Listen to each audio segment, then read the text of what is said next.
Assalamualaikum warahmatullahi wabarakatuh. Halo teman-teman semuanya, selamat datang dalam pembelajaran ilmu komunikasi. Pada kesempatan kali ini, kita akan membahas tentang pengantar ilmu komunikasi, sejarah dan perkembangannya, serta unsur dan hakikat komunikasi. Materi ini penting untuk dipahami karena komunikasi merupakan bagian yang tidak dapat dipisahkan dari kehidupan kita sebagai manusia. Setiap hari kita berkomunikasi baik dengan teman, dengan keluarga, dengan dosen, dengan rekan kerja, maupun dengan masyarakat luas. Bahkan ketika kita diam, ekspresi wajah dan bahasa tubuh kita tetap dapat menyampaikan pesan kepada orang lain. Nah, marilah kita masuk pada materinya. Apa itu ilmu komunikasi? Secara sederhana, ilmu komunikasi adalah ilmu yang mempelajari proses penyampaian pesan dari seseorang kepada orang lain dengan tujuan untuk menciptakan pemahaman yang sama.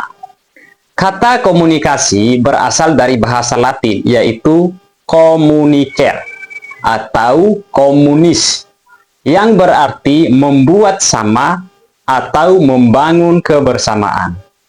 Artinya, komunikasi terjadi ketika pengirim dan penerima pesan saling memiliki pemahaman yang sama terhadap pesan yang disampaikan.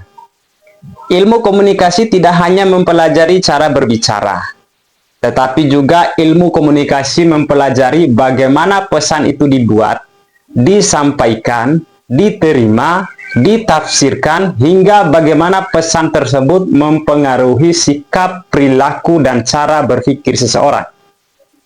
Karena itu, ilmu komunikasi memiliki ruang lingkup yang luas, mulai dari komunikasi antar pribadi, komunikasi kelompok, komunikasi organisasi, komunikasi massa, komunikasi politik, komunikasi pendidikan, hingga komunikasi digital yang berkembang pesat saat ini.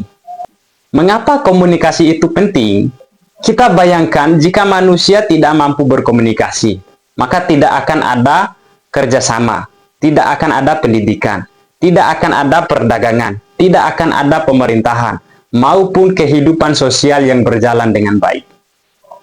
Maka melalui komunikasi ini manusia dapat menyampaikan ide, berbagi pengalaman, menyelesaikan konflik, membangun hubungan sosial, dan mencapai tujuan bersama. Komunikasi juga menjadi sarana untuk mentransfer ilmu pengetahuan dari satu generasi ke generasi berikutnya.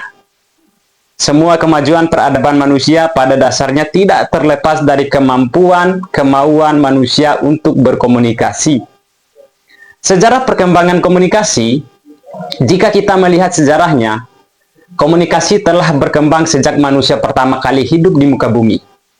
Pada masa awal manusia berkomunikasi menggunakan tanda-tanda. Tanda-tanda yang sederhana, contohnya seperti gerakan tubuh, ekspresi wajah, suara, dan gambar-gambar yang dibuat di dinding-dinding gua. Seiring perkembangan zaman, manusia mulai mengenal bahasa lisan sebagai alat komunikasi utama. Bahasa memungkinkan manusia menyampaikan pesan yang lebih kompleks dan terstruktur. Perkembangan berikutnya terjadi ketika manusia menemukan sistem tulisan. Penemuan tulisan sebagai tonggak penting dalam sejarah berkomunikasi karena informasi dapat disimpan dan diwariskan kepada generasi berikutnya. Kemudian pada abad ke-15 ditemukanlah mesin cetak oleh Johannes Gutenberg. Penemuan ini memungkinkan penyebaran informasi secara lebih cepat dan luas melalui buku, surat kabar, dan berbagai media cetak lainnya. Memasuki abad ke-19 dan abad ke-20, teknologi komunikasi berkembang semakin pesat dengan hadirnya telegraf, telepon, radio, dan televisi. Informasi yang sebelumnya membutuhkan waktu berhari-hari atau bahkan berbulan-bulan untuk sampai kepada penerima, kini bisa disampaikan dalam hitungan menit bahkan detik. Saat ini kita memasuki era digital. Kehadiran internet, media sosial, teknologi komunikasi yang modern telah mengubah cara manusia berinteraksi. Jarak dan waktu bukan lagi menjadi hambatan utama dalam kita berkomunikasi.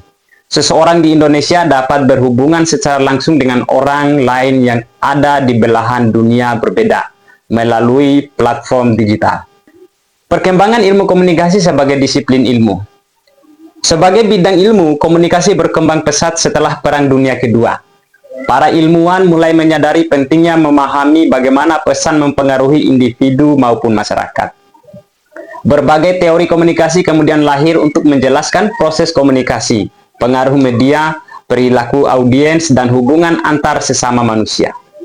Saat ini, ilmu komunikasi menjadi salah satu disiplin ilmu yang sangat penting, karena hampir seluruh aspek kehidupan manusia membutuhkan kemampuan komunikasi yang baik.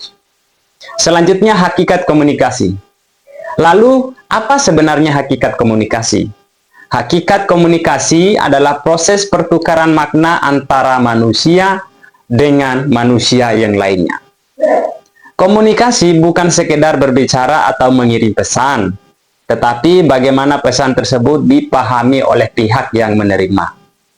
Komunikasi bersifat dinamis. Artinya komunikasi selalu berusaha sesuai dengan situasi dan kondisi. Komunikasi juga bersifat dua arah.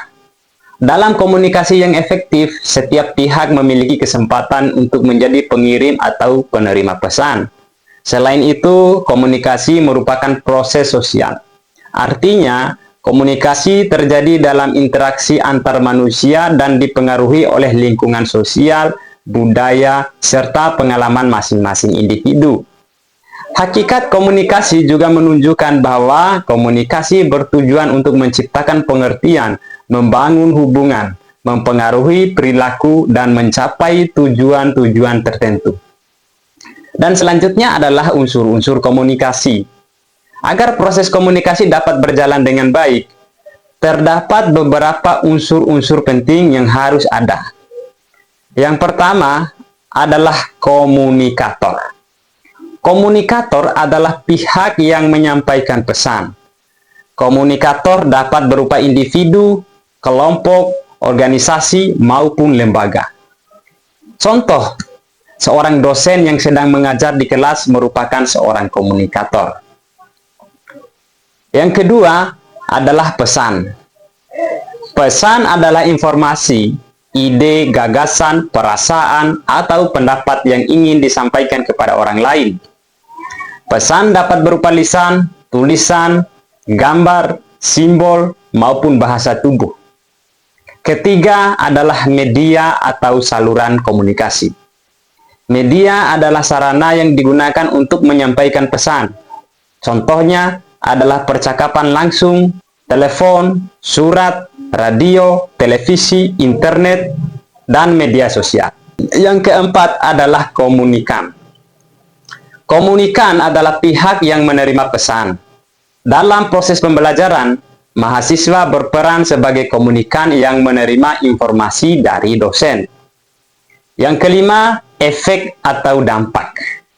Efek merupakan perubahan yang terjadi setelah pesan itu diterima. Perubahan tersebut dapat berupa perubahan pengetahuan, sikap, pendapat, maupun perilaku. Yang keenam adalah umpan balik atau feedback. Umpan balik adalah respon yang diberikan oleh penerima pesan kepada pengirim pesan. Misalnya, mahasiswa mengajukan pertanyaan setelah dosen menjelaskan materinya. Pertanyaan tersebut menjadi bentuk umpan balik.